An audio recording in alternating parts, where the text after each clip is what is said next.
Man, I used to talk about this situation all the time, and I'd get a lot of hate from people that are trying to defend Unreal Engine, and I'm like, bro, I'm not talking about Unreal Engine. I'm talking about the developers using Unreal Engine being lazy.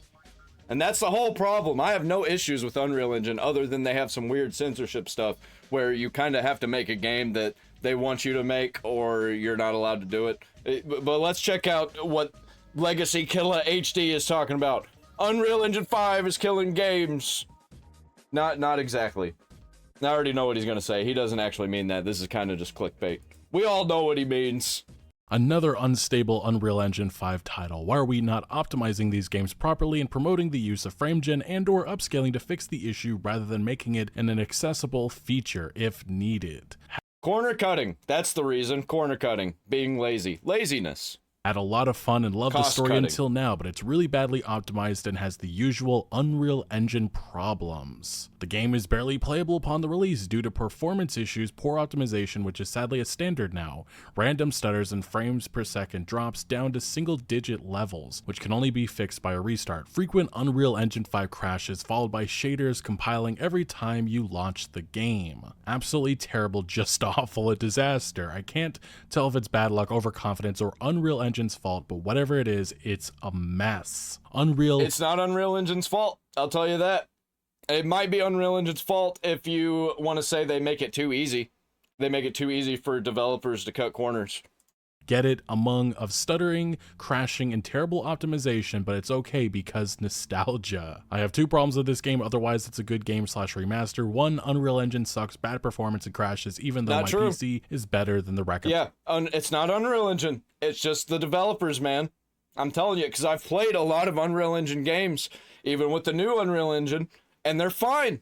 Usually they're not AAA games though, because I don't play AAA games. I play like indie games, and it seems that indie devs really care about how their game plays a lot more than these AAA devs that are just trying to make as much money as possible, cut corners, and be lazy. Recommended specs. From what I've played, it's pretty good. The original is my favorite game, and this should be an easy recommend, but wow, this PC port is bad. Unreal Engine 5 continues to prove itself as the worst optimized modern graphics engine. And lastly, we are in 2025, and the game doesn't support ultra-wide monitor and another UE5 game with bad optimization. Now, some of you may have been able to put the pieces together, but of all of these, complaints that I just went over, these are for all different experiences that have released in the last year.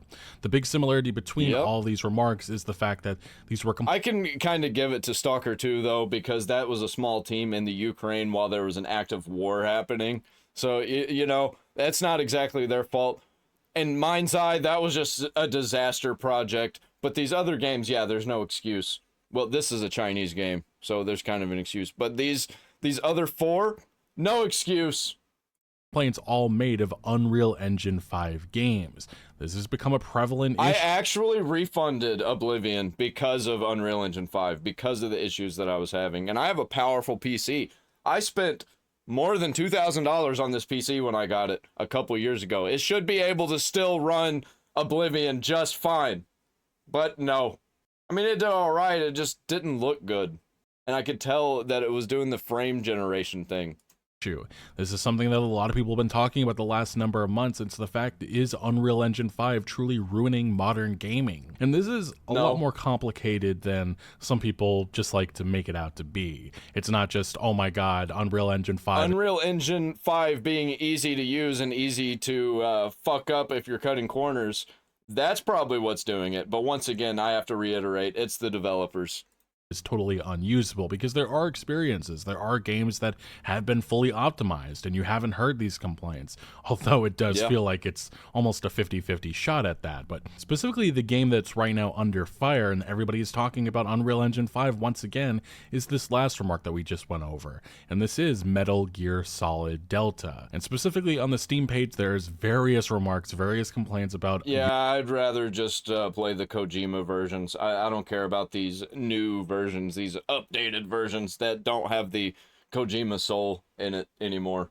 UE5 and its contribution to this game not running too well. Now, fortunately on Steam, it doesn't seem like the issues are too bad, but the platform that has really come under fire is the PlayStation 5 Pro performance. Now, this article from PlayStation Lifestyle goes over it. They go over some testing that Digital Foundry did, and what they found was that Konami didn't optimize MGS Delta to run at a locked 60 FPS. On both the PlayStation 5 and PS5 Pro, the outlet found that the game wavers between 40 to 60 FPS, even dipping to 30 in some areas. This was a problem on the PS4. How is this still a problem?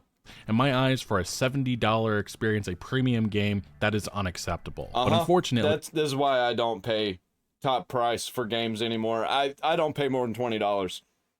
This just keeps on fucking happening. Yep. Now, there's been other videos, other showcases of these problems. Doesn't happen to me anymore. Hopefully Resident Evil 9 works whenever I buy it. But I'm going to buy it week 2. With MGS Delta, Nux Taku, a YouTuber and also a Twitter social media guy, he pointed out, I tried running MGS Delta Snake Eater on the lowest possible settings with an internal resolution of 640 x 360 using FSR performance 2 times scale factor. It's literally 360p and the game still dips to 30 FPS. This sums up the optimization of this game. And another tweet he pointed out, a video that came from Z Gaming, another YouTuber or influence streamer of sorts. They said, here's your $80 UE5 game in 2025 running on an RTX 5090, and there's just some noticeable stutters that make this totally unplayable until Konami gets around to... I'm pretty sure my video is in low quality. 720p. Yeah, let me boost that up. I have it set in the settings to go 1080p, but I think it's because I'm using my phone's internet that it just will not do it. To fixing it. And then we have another, social media influencer, Synth Potato, saying they weren't kidding about the PS5 Pro having the worst version of MGS3. There's a ton of shimmering FPS drops and it's a blurry mess. Embarrassingly bad showing of PSSR here. They would have been better off just shipping the base PS5 version than even trying. Needs patches ASAP. And then he summarized afterwards saying, PSSR is not the issue here. It's the cooked optimization and complete misuse of the feature that's the issue. Yeah, that's how it is through and through every time. Complete misuse of the optimization features, and they're just like using them to cut corners, to make things easier on themselves, to make things go faster so they don't have to work as hard. It's not a passion project. They're passionate about the pebbles for some fucking reason. They're passionate about the travel path of the ants. They actually have duties. They have things that they're doing. Never mind that it's poorly optimized. Pay attention to how good each blade of grass looks. To upscale from sub 720p to 4K is insanity, and not even DLSS 4.0 could do. You can see every texture and every scale on the alligator realistically and keep its quality. And as I said before, the conversation, the outrage surrounding Unreal Engine 5. But look how good the walls look! Look how good the walls look, everybody! The flowers, they're so pretty! Performance issues. It right now is on MGS Delta. Before that, it was Mafia the Old Country. Before that, it was Wu Chang Fallen Feathers. Before that, it was Mind's Eye. Before that, it was Oblivion Remastered.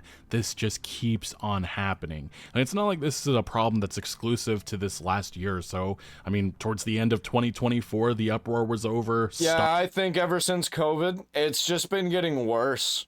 Like, they started cutting quarters during COVID, and it just never stopped. They never went back to normal. Stalker 2 and how it performed. This is the new normal that everybody was talking so much about. On PC. Another Unreal Engine 5 game, and before that, in 2023, we had Star Wars Jedi Survivor and its god-awful PC port. Again, another Unreal Engine 5 game. This console generation, the amount of developers that are pivoting to this engine, it's just becoming more of a widespread problem. And definitely... Yeah, it's getting to the point where I'm just out on Unreal Engine games in general also. Like, even in a few years, I don't see myself buying a lot of these games. Maybe Silent Hill 2. Silent Hill 2 seems like something that'd be up my alley. People are seeking answers, and that's why we look to Epic Games CEO Tim Sweeney, who addressed this the other day. He had an interesting response to the criticism. He said the main cause... It's gotten so bad that, like, games that you'd figure would be using Unreal Engine anyway, that should be switching to Unreal Engine, it feels bad because everybody's using Unreal Engine. Halo moving to Unreal Engine... back in the day, I think would have been a good move. I think it's still a good move, but the fact that everybody's using the Unreal Engine makes it bad. Is the order of development. Many studios build for top-tier hardware first and leave optimization and low-spec testing for the end. Ideally, optimization should begin early, before full content build-out. Epic is working on solutions to make that process easier, he explained. We're doing two things: strengthening engine support with more automated optimization across devices, and expanding developer education so optimize early becomes standard practice. If needed, our engineers can step in. And lastly, he said, game complexity is much higher than 10 years ago. So it's hard to solve purely at the engine level. It doesn't have to be. It really doesn't. It's only more complex because you've made it more complex. Because you're trying to get Fortnite levels. They even compare it to Fortnite right here. Like, come on, man. Just make small games again. I just played the Ratchet and Clank 1 and 2 games. Amazing. I want more games like that. But we can't have those. Those are the indie titles now. They don't give a shit about games like Ratchet and Clank. They want these big titles that will generate the biggest audiences, the most money, all the microtransactions. Engine makers and game teams need to collaborate. We're also bringing Fortnite optimization learnings into Unreal Engine so titles run better on low-spec PCs, although I do find that funny because Fortnite has been criticized heavily for certain platforms in which the optimization just isn't there, such as on the Switch. Now, Sweeney is right though. I think it is worth mentioning that Seems like a lot of games just have their worst ports on the Switch. I've been hearing bad things about Borderlands 4 on the Switch. Is a number of Unreal Engine games that have run without a hitch. I mean, I look to Avowed, I look to Hellblade 2. Those are prime examples of success in this area. Right? Even Expedition 33, which also... Yeah, the passion projects. The people who actually care. Released earlier this year, a Game of the Year contender. Not really any issues in terms of performance, but I also do think that those games, specifically like Expedition 33, it's just not a heavily demanding game. I mean, you look at a lot of the scenery, you look at a lot of the action sequences. It's very different than, say, a massively open world experience and the like. Yeah, and there's too many massive open world experiences, and they're all the same. They all do the same shit, and they're all worried about the fucking sidewalks. They're all worried about the leaves on the trees. Of Stalker 2 that is also seeking some of the best game graphics. That's just not what Expedition 33 was all about. But at the very least, what Tim Sweeney is saying, I think there is a truth to that. And it's not like Unreal Engine 5 is the only game engine that's running into issues. Game optimization has become an industry-wide problem. Many games, many experiences have launched broken. I mean, you look to Monster Hunter Wilds that came out earlier this year. There's been so much controversy in regards to how Capcom has handled that game. It's just feels like every month or so we're running into another game that's just not running how it should. And that largely is because these game companies, whether that be greed, they're trying to rush these games out and they have the mindset to update and fix it later on. Now, we did have a couple of interesting responses to what Tim Sweeney said about Unreal Engine 5 and the fact that a lot of game companies aren't prioritizing optimization with the engine. We had Baldur's Gate 3's publishing director saying he's not necessarily wrong, but a game developer's ambition should not be capped by hardware. It's blue sky and then reality hits. If it was reality and then blue sky, you'd end up with pretty uninspired games. And then we had a former Naughty Dog... I disagree. I think if you've got limitations placed on you, that it requires you to figure out workarounds. And if you got a passion project, then you're going to be even more passionate on getting it to work. Developer saying he's right. The problem here is that every developer knows it, yet half the online discourse will claim it's a lie despite them never having shipped a game, so the truth doesn't really matter. And I do think that this is an interesting exchange that happened months ago when, again, Stalker 2 was under fire.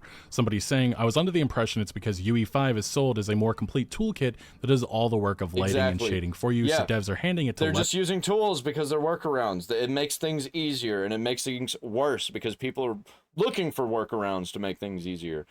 Be as pretty as possible, be as eye-catching as possible for the least amount of money. Experienced level designers and artists thinking the engine will just figure it out, and then we're left with these janky messes. And a supposed developer who has worked on Unreal Engine 5 responded saying, I've worked on this engine and helped quite a few other people optimize their projects. It can run great, but there are a couple of issues that prevent this. First is the one you said, inexperienced level designers, environment designers who do what they think is best without actually knowing, and then there's the very incomplete documentation. Yeah, you don't say, man. Like, of course it's a bunch of inexperienced people. All of the good people have left because they don't want to deal with all of the bullshit at all these corporations. Because once you get to the corporate level, it's all just fucking bullshit, man. Nobody wants to deal with that. So you get a high turnover rate. Or you hire contractors and you don't even know who's working on your game. You don't know what they're putting on in your game. You just see it and it looks good and you're like, yep, that's awesome. Here's the money. Now I'm going to go and turn this a profit. I will make money, even though I have no idea what I'm putting out into the world. It looks good though. It's got microtransactions. People will buy those. People like microtransactions. Even if the game's bad, people will buy those. There'll be a whale. Be a whale or two. That compounds the problem. Almost all of the optimization I do for Lumen/Nanite is completely missing from the documentation. I've just had to figure it out over the years. There's some very impressive technology in Unreal Engine. It's just implemented poorly by many developers. And then he was asked, do you have any experience or examples of the optimizations that he's done? He said it really depends on the environment and what they're using. If it's what I normally do with Nanite and Lumen, dense forests are often a choke point for people. There are tons of things you can do if you use Nanite, like using full geometry foliage instead of the typical masked cards. That alone is a huge boost. Aside from that, shadows are usually the next biggest performance hit. Managing which plants are allowed to have fully dynamic shadows will net a huge boost, or if it's a nighttime scene, they often don't need full dynamic shadows at all. Tons of different things you can do. And like I said, this has just been an issue for a long time. Like, I get it. This looks really good. It looks amazing, actually. But what the fuck is the point? If it only looks good when you're standing still. If it jitters and it's jagged and like things pop in and out, what's the point, man? We've had pieces like this coming from VG247. This was actually what it's like legit just for the screenshots, and people see it and they're like, oh, this game looks pretty. Or they'll get it working just enough so that they could get some footage to post online.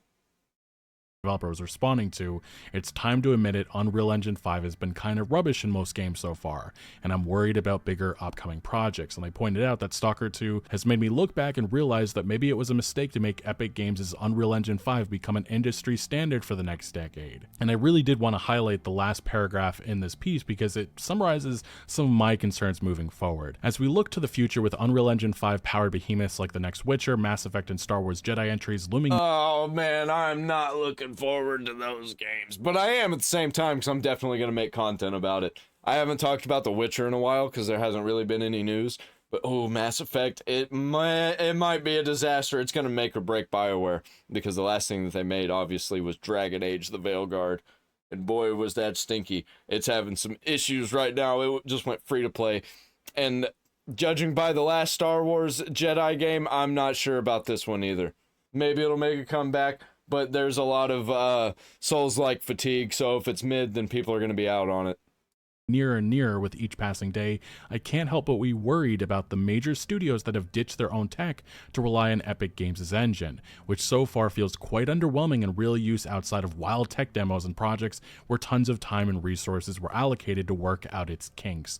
And this is the one area that gets me so concerned about the future. You look to some of the massive, amazing engines, whether that be the Fox engine, that fueled a lot of those Kojima Metal Gear games, and Konami ditched it. And you indeed have a lot of people looking at what's happening with MGS Delta and wondering why didn't they go with that game? And you can really tell when they're using Unreal Engine because you can make Unreal Engine look different and unique and not like all the other Unreal Engine games, but these developers are cutting corners and they're using tools that everybody else is using. So you get a whole bunch of stuff that's samey, and your brain recognizes this stuff. My brain recognizes this stuff. It's got that pattern recognition. Engine, the engine that looked and ran spectacularly well. And this brings us to an article from it's like you can tell when a game isn't Unreal Engine, and it shouldn't be like that, man. Asia, game studios turn to Unreal Engine 5 as proprietary tools fall from favor. At the 2024 Game Awards, 2K Games and its developer Hangar 13 announced they would abandon their proprietary Fusion engine in favor of Unreal Engine 5 for the latest Mafia installment, Mafia: The Old Country. Similarly, CD Projekt Red has transitioned from its in-house Red engine to Unreal Engine 5 for the next generation, The Witcher series. Yeah, also, they ditched it for Cyberpunk as well. So Cyberpunk is also going to be an Unreal Engine. I don't know how that's going to go. That sounds crazy to me because the Red Engine for Cyberpunk looks absolutely fucking amazing. It looks a million times better than Unreal Engine in my opinion. Like, holy shit. Even studios renowned for investing heavily in proprietary engines, like those behind the Silent Hill 2 remake and the Halo series, are embracing Unreal Engine 5. And we do have developer accounts about the challenges that are posed by using these proprietary... And it just looks like every Unreal Engine game. I think it looks too good. They need to go back to the old style Halo, in my opinion. Maybe flesh it out a little bit, but not in the graphics department. I don't know why we have to have the bigger, better, greater graphics than all the other games before it. Like, it's... And then you put gameplay to the side and performance to the side. Engines, and why companies are choosing to ditch their proprietary like Red Engine in favor of Unreal Engine 5. Former CDPR developer and there's like no edge and there's no dirt. It's too perfect. Shared candid insights on X, saying every game CDPR dropped the whole engine. We wrote it from scratch, hoping this time it will be better and work, but then due to crunch, hacked the hell out of it, with it not being maintainable or usable at all. Similar challenges plague the developers of the Halo series. Some components of Slipspace are almost 25 years old, remarked Chris Matthews, studio art director at 343 Industries, in an interview with Xbox Wire. Although 343 were developing it continuously, there are aspects of Unreal Engine that Epic Games has been developing for some time, which are unavailable to us in Slipspace, and would have taken huge amounts of time and resources to try and replicate. Older engines frequently accumulate technical debt, entrenched bugs or inefficiencies that become increasingly difficult to resolve over time. With staff turnover, attempting to overhaul such systems can prove daunting, risking widespread failures. In contrast, modern commercial engines built on decades You know why? Do you know why? Because you keep adding stuff and changing stuff, trying to make it bigger and better always. That's why they break. That's why you have to end up eventually switching engines. And it's just, they're talking about this, by the way, Bethesda's been using the same engine for fucking ever. They're definitely experiencing this. Iterative development offer a more stable and scalable foundation. I could see the next Fallout game being on Unreal Engine, honestly. And this alone is kind of one of the big things and the reasons why we're seeing an explosion in Unreal Engine 5. But there's also a disappointment attached with that. I mean, you look at some of the games like even MGS Delta, some of the iconic scenes, you compare to what it looks now, there's just a certain feeling or a certain look that you have. Yeah, the PS2 version, it's got way more soul, way more charm. Have with Unreal Engine that is kind of something that trickles over to all of these games, in which they all feel and they all play very similar. Even Oblivion Remastered, we had the same criticism. When you enter those sewers for the first time, that iconic imagery, the art direction just isn't the same, and that's what I'd just rather go back and play the original. That's literally what I did. I refunded Oblivion Remake or the remaster or whatever the fuck it is, and I just started playing the original, and I like it way more. The charm is there way better. I mean, some of the systems in the remake are better, but like, I don't care. I really don't. It doesn't have the vibe. Of trying to hit home on. A lot of people have criticized Unreal Engine 5 besides, you know, the performance problems. It's just the fact that a lot of these games that are coming out now, they just don't feel different enough. And that's something that is lost when we're ditching all this proprietary software. And just to understand how much the playing field in the gaming industry has changed, pointed out here, an examination of the winners of the Game of the Year award of the Game Awards from 2014 to 2020 reveals a gap. Despite Unreal Engine's widespread adoption and technological sophistication, none of the winners, games like The Witcher 3, Overwatch, Zelda, God of War, Sekiro, were developed using Unreal Engine. Instead, these masterpieces emerged from studios leveraging their proprietary engines. This dynamic shifted dramatically by 2022. Unreal Engine-powered titles began to dominate the stage, with a dozen upcoming or recently released games based on Unreal Engine featured at that year's TGA ceremony. And even now, the sheer amount of games utilizing UE5 has only continued to grow. And some developers are upset by this, but not surprised. While Cyberpunk 2077 was a disaster at launch, a poorly optimized one, especially for consoles, a senior developer reached out to me a few years ago explaining the issues that plagued the game were largely to blame on studio leadership. More specifically, their decision to not invest largely, I think, largely is kind of an understatement. I'd say the majority, mostly, Probably about 90% of the problems were caused by studio leadership. That's usually how it goes in every situation. And that's actually why people are cutting corners using Unreal Engine. It's because of the people at the top and the people doing the hiring. They're not hiring passionate people. They're hiring people who are just doing a job trying to get their name in the bucket so they can have more power, be more successful, and a lot of them have an agenda. They're activists, and you just get slop. Some of them are even trying to ruin your studio from the inside. They get in and they change things because they don't like the way it was run. They don't like the culture of it, and they want more things to be like them. They want more things for people like them. And then they hire their friends. They hire people like them, and you just get a whole fucking freak show. Proper resources into Red Engine development. The company in the years making Cyberpunk lost a lot of key talent and were replaced by inexperienced juniors. Concerns by engineers were brushed off, and a mentality of we'll figure it out along the way was said by executives to developers. Inside reports additionally exposed that CDPR was building the game and engine at the same time. Designers would have to wait on the engine to test features or experiment with new ideas, and then after that wait, bugs and glitches would appear, which meant engine fixes were needed and more waiting would be. Yeah, all of the people that should be making these games, all of the people that should be working at these developers, all of these production companies and everything, they're making it too hard for regular developers to get in, and a lot of them are deemed problematic, so they're just straight up not allowed in, or they don't have resources set up for people to be developers, and they end up going off and making games like Schedule 1, making games like Stardew Valley, Terraria, because there's just no space for them. There's nowhere to get in. So they just have to go out on their own and do it themselves. And no wonder why these giant companies are failing. Necessary. All of this contributed to that game's chaotic development, and as we've now seen through the Phantom Liberty expansion and the various other improvements made, Red Engine was never... Yeah, it's one of the greatest games of all time.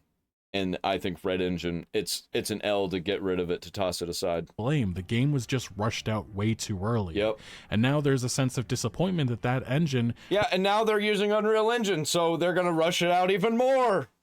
They get to work less. That was the problem in the first place. They worked too hard. Will now be left in the dust because there's a unique feeling and visual identity that cannot be replicated. I asked at the time to the senior developer whether or not the move to UE5 would be the best, and they simply highlighted back around 2021, 2022 when we had this conversation, the tools for open world games were not there for Unreal Engine, and the move would not be as easy as CDPR was making it out to be. And as we've now seen in a number of open world UE5 games that have since launched the last few years, the concerns are very much valid. Ultimately though, the decision is one a lot of companies are making now, because training developers for proprietary engines is time consuming. It's easier and it costs money to do it the other way, to actually train people to do cool things, to be passionate about a project. No, they're going to make everything easier. They just want people to make games. They just need them to work. They don't care if they care about their job. With modernizing and improving said proprietary engine is time consuming, and instead utilizing the game engine that so many developers are already knowledgeable of is viewed as the easier path. And to Epic Games' credit, they have been active. They are working on improving and solving a lot of the issues that developers are running into. Yeah, they shouldn't have to. Developers just shouldn't be lazy fucks. And I'm just like, I don't even care at this point. With Unreal Engine, but as Tim Sweeney really put forward, there's only so much they can do when a lot of these companies, a lot of these development studios aren't prioritizing optimization. And one of the big issues was shader stuttering. That is something that Epic Games developers had introduced solutions on earlier this year, and even now Unreal Engine 5.6 is here, and it's said to deliver up to 30% more performance in games, as well as... Yeah, well, I wonder what it's using to do that. Is probably AI. Enhancements with ray tracing on consoles and high-end PCs. The update also optimizes both GPUs and CPUs, promising smoother 60 FPS gameplay and better lighting quality. Now, will this solve all of the issues that we right now have with Unreal Engine? Obviously not. I have extreme doubts about that, and I think we're... my issue isn't even with the engine itself. My issue is with developers just making all of their games feel the same. And they look the same. There's just so many patterns. I think Halo and Cyberpunk it's gonna feel very, very similar.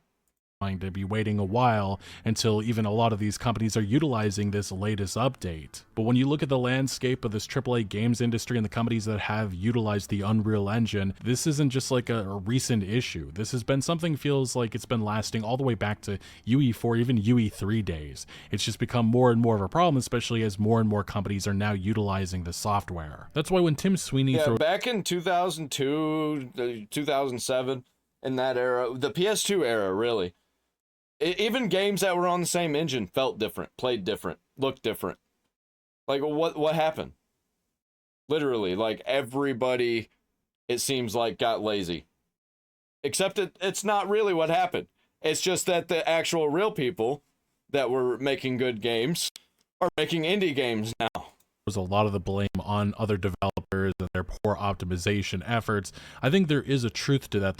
But there's also another side of this that really does need to be mentioned. It's the fact that a lot of the issues that these developers have run into, the stuttering, the shader issues, you can only push the blame onto developers so much. And it's not like these specific issues have been happening with just a single game or title. That just hasn't been the case. It's almost the same exact issues with every... Yeah, I don't blame just the developers. I think developers are probably about 60% the issue. I think the other 40% is like the people who run the corporations, but also the developers. I think that they get lazy, so it's really on them, because they could all say no, you know, they could all just leave, but the people who aren't gonna leave are gonna be the people who are just there for a job. They're just gonna do whatever they need to get by or to get ahead in the company. Single release, at least for the last couple of years, and that very much makes Unreal Engine look pretty negative in that light. But still, at the very least, Unreal Engine will improve. It will get better. Will they look just like that Witcher 4 tech demo that we got a couple of months ago, you know, taking advantage of all those features and all the cool stuff? Yeah, as Unreal Engine gets better, the sameness is going to get worse. I guarantee it. That Epic Games was talking about, I have doubts about that. Just as I did with the original 2020 demo that they debuted for the PlayStation 5, and I ask, do you recall or have we seen this console generation any games that look as good as that demo? Because I don't recall any of them. But there is a disappointment in the air when you have so many games that feel and look very similar. And when I look at the fusion, the font... And it also doesn't help that you got people screaming about it in comment sections and replies, saying that we're wrong and that we just don't know what's good, and that like Assassin's Creed Shadows is so much different than all the other games. And it's just like, what the fuck are you talking about? And like, this is my opinion, bro. Why are you so mad? The Luminous, the Red Engine, and so on and so forth. There's a bit of a disappointment that we're not going to see these engines in the future. Even now, you look at the AAA games... Kingdom Hearts 4 are going to be on Unreal Engine. Alright. Good thing I didn't play Kingdom Hearts 3. I only played the first two. Landscape, you look at certain developers, whether that be Bethesda Game Studios with their Creation Engine 2.0, and you just wonder, is the Unreal Engine going to be an inevitable path that they take in the future as well? Yep, I don't care. I'm out on it. I'm just not going to play them. I don't waste my time and money on games that are mid. They have to be great or great in time. Like, if a game came out today that was like Ratchet and Clank 1 or Sly Cooper 1, then probably gonna be mid. But for their time, they were slappers, man. But if a game today came out that was just as good as Ratchet and Clank Up Your Arsenal, oh boy, that's gonna be like an 8 out of 10, 9 out of 10 game. And I'm gonna leave it there. Like, comment, subscribe, ring the bell for all notifications. I got LegacyKillaHD linked down there in the comments. In the comments? No, in the description. I always say the comments, which is wrong. I don't link anything in the comments. It's all in the description, baby.